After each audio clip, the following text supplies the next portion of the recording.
ڕۆژی دووشەمە خات و هێرۆ برایم ئەحمەد ئەندامی مەکتەبی سیاسی بەیاوەری شێخ جەعفەر شێخ مستەفا فەرماندەی هێزەکانی هەفتە سەنگەرەکانی هێزی پێشمەرگەی کوردستانی لە سنووری قەزای داقوق بەسەر کردەوە و ڕۆڵی فەرماندە و ئەفسەر و هێزەکانی پێشمەرگەی بەرز نرخاند لە پاراستنی ئاسایشی ناوچە کوردستانیەکان و شکست پێهینانی پیلانەکانی داعش لە ناوچە جێنا کۆکەکان.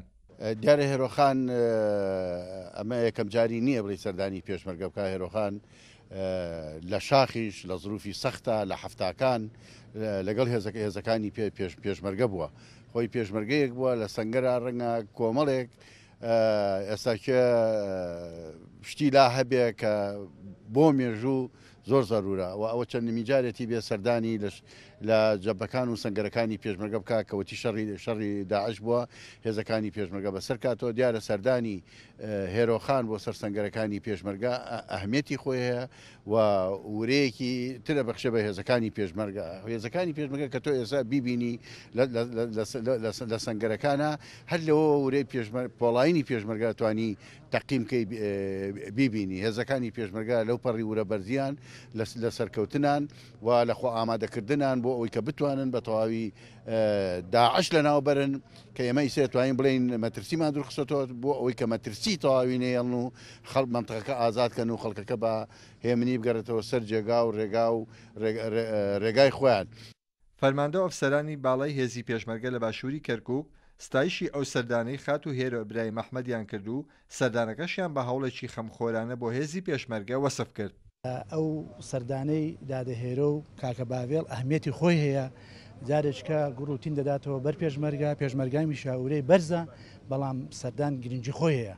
بە چاوی خۆی شتەکان دەبینێت، سەنگەرەکان دەبینێت، پێشمەرگەش ئەوە دەبینێت کە ژنێکی واتێ کۆشەر کە لە شاخ هەمیشە لەگەڵ پێشمەرگەوە لێرە سەنگەرەکان بەسەر دەکاتەوە. هیوادارم لە داهاتوودا ئەو سەردانە بێتە ئەوەی کە و منتیقانەی ماوەن ئەوانی ڕزگار بکەین لە ژێر دەستی داعش دەریانێنین و داعش بە یەکزاری کۆتایی پێبێ. سەردانێکی معنەویە، خۆی لە نزیکەوە هەموو سەنگەرەکانی پێشمەرگەی بینی، خۆی لەگەڵ پێشمەرگەکانە هەموو پێشمەرگەکانی بینی، قسەی لەگەڵکردن لە کەم و کوڕەکانی هەموو پێشمەرگە ئاگادارە بێتەوە بە دڵنیاییەوە هەر کەم و کوڕێک هەبێ کە ئەو خۆی بینیوێتی و بۆیان باس کردووە لە دوای سەردانەکەی ئیشەڵا هەمووی پڕەکاتەوە.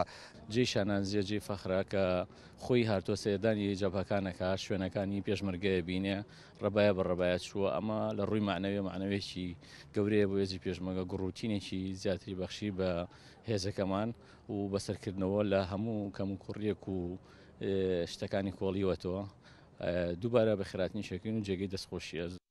لەو سەردانە مەیدانیەدا خات و هێرۆ ئیبراهیم ئەحمەد سەردانی سەنگەرەکانی پێشەوەی نەبەردی و بەرگریکردن لە خاچی کوردستان بەسەر کردەوە و بە شێوەیەکی مەیدانی لە دۆخی پێشمەرگەی کۆڵیەوە و ستایشی شەونخوونی هێزەکانی پێشمەرگەی کرد کە توانیویانە ئاسایش و ئارامی بۆ ناوچە جێناکۆکەکان بە تایبەتی و هەرێمی کوردستان بەگشتی دابین بکەن. ئاسۆ یاسین، کورسات نیوز، قەزای داقوق.